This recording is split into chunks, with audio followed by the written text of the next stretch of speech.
Hello everybody, Rachel Warner here, Tops' Nutrition and Fitness Editor. So, happy holiday season. Today I am making one of the recipes that's inside of the Tops Holiday Special Edition recipe booklet that actually debuted last year at the end of 2023.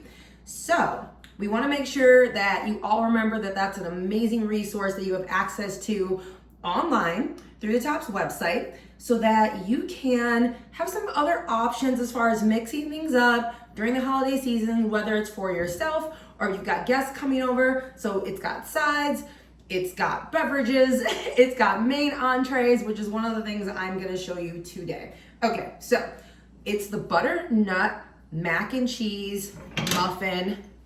I'm doing minis, I'm like, we're gonna plan for a party here, right? So little muffin tins.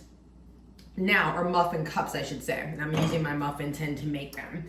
So, butternut squash, you have options, right? Okay, so I have actually already, the main ingredients for this are pasta and broccoli, right? And then everything else you use essentially to make the sauce.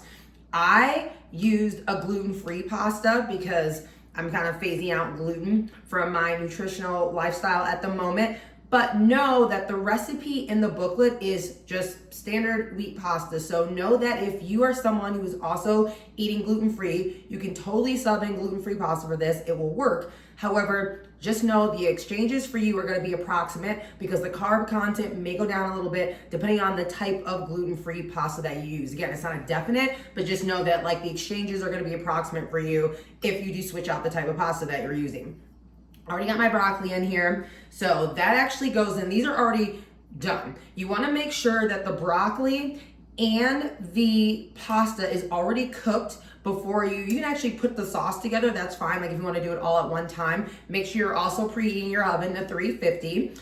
But that you want to then go ahead and set this to the side, the pasta and the broccoli, when it's done, because you got to put the sauce together, which is what we're going to do together right now. So you have options. I'm personally going to use a squash puree today. That's just out of a can. But, if you were like, hey, I'm cooking multiple things. I'm baking squash from this. We're going to be eating squash. Let's say I'm going to do stuffed squash too. Maybe you want to do a squash soup. By the way, there is an awesome pumpkin nut squash recipe in this same Tops holiday booklet that the recipe I'm making came from. So check that out too. And you've got fresh butternut squash, which I'm reaching over to grab you right now. So if you got one of these, feel free to take it, scoop it out, and use that as well. So it works either way.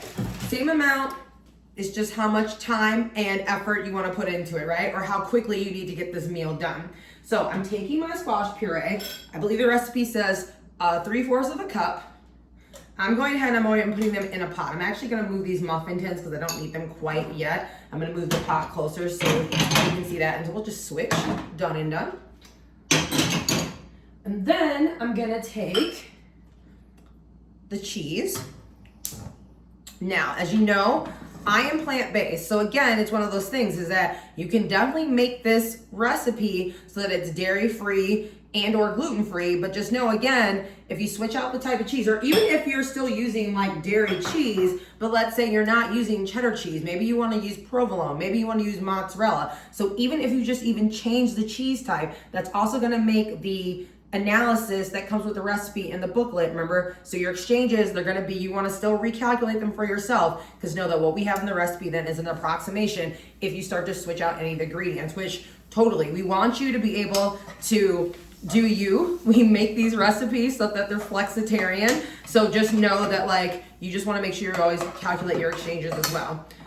So I went ahead and tossed my cheese in there. Same thing goes for the milk. I'm gonna use a coconut milk. The recipe calls for fat-free and I believe skim milk. I want my sauce to be a little bit thicker, and like I said, I want it to be dairy-free, so I'm pouring in a little coconut milk here. And you can also do light.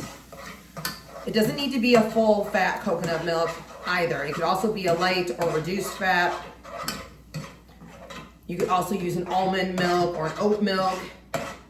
Again, just knowing that that's gonna change the analysis just slightly if you start switching things out. And you're basically gonna stir this together long enough so that the cheese starts to melt, right? It doesn't need to be completely melted, and I don't have a ton I'm gonna add. I'm kind of putting in my puree a little bit at a time because non-dairy cheese sometimes takes a bit longer to melt than dairy cheese. So I know to put on baby step my way into putting this sauce together. And to be honest, I also think that's just a good idea sometimes too. Just give things gradually time just to mix, let them the flavors kind of marinate a bit.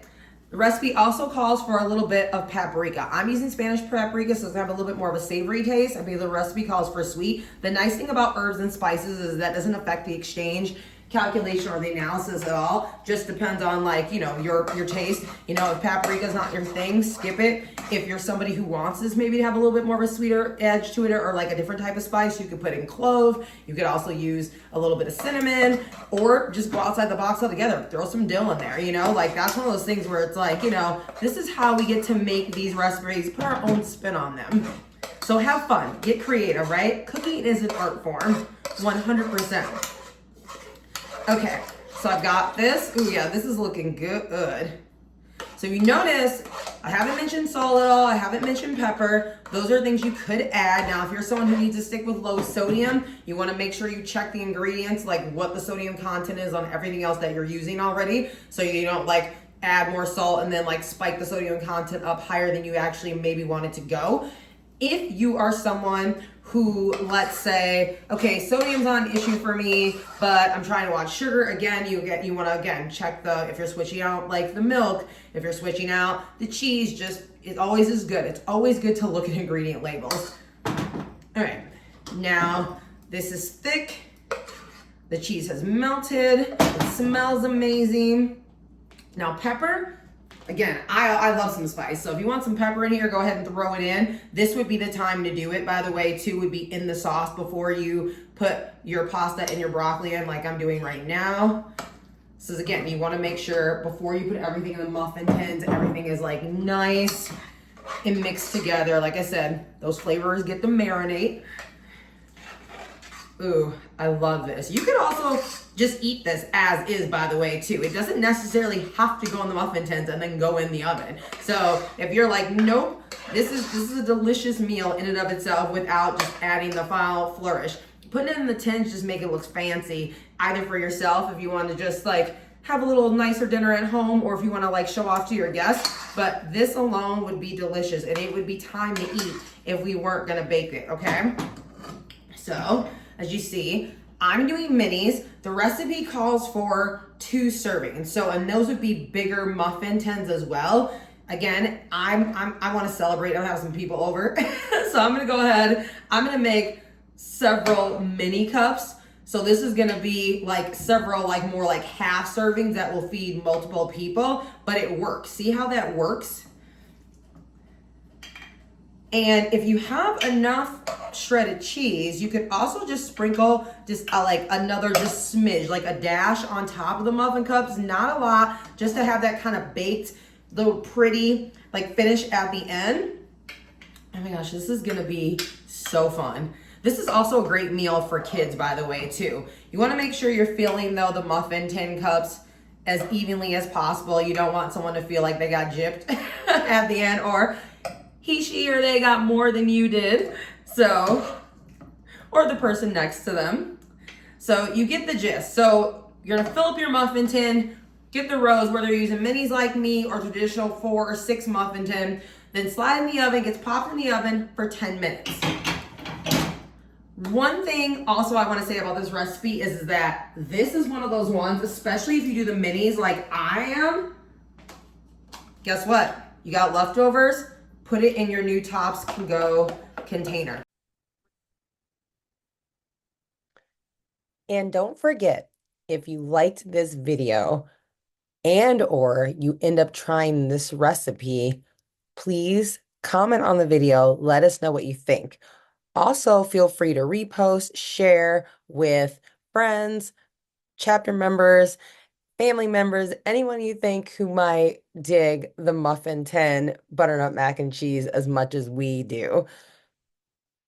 And keep in mind, we have a ton of resources on our Tops website that you can always share with those who are looking for some extra support or education on their healthy living journey. Same thing goes for our social media pages like Facebook and the Discord group.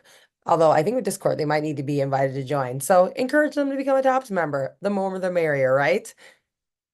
Have a wonderful, joy-filled holiday season, and we look forward to connecting with you more before year's end and definitely in January as we set our new healthy living goals for 2025.